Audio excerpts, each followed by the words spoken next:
My question is, do you see this as linked to the liquidity trade? The fact that the Fed and all the other central banks have been pumping so much money, and so we do see some speculative pockets of the market and things just going up because money is so cheap. Do you see Bitcoin as tied to that? Sarah, I see everything as tied to that. I mean, we've had 3 years in a row where our clients have had gains of, 10, 20, 30% in equity portfolios. And all of that, to me, has to do with the provision of liquidity.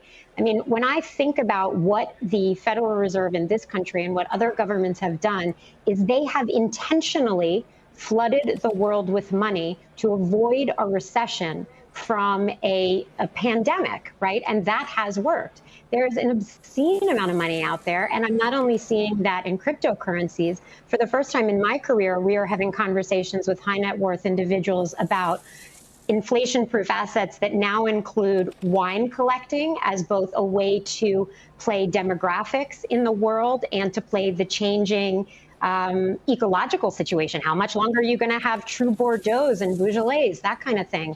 So the kind of creep that all of this liquidity has done into assets and reflation full stop is amazing. And the last time that I was on this show, we were joking that I was about to go to Las Vegas and present at a conference. It was the first conference in Las Vegas since the closure.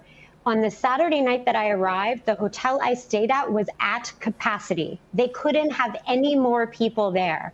So when you talk about, are services and goods going to inflate? Absolutely, absolutely. So I think that this money out there is going over not only financial assets, but it is going to continue to pour into goods and services. And the issue is, how long is it out there? What rate is it out there at? And can we retool our labor force so that if we have 9.3 million jobs, but a workforce where 7.4 million people are out of work, how do we get to some sort of point of parity and sustainability to make that go forward and not cause inflation?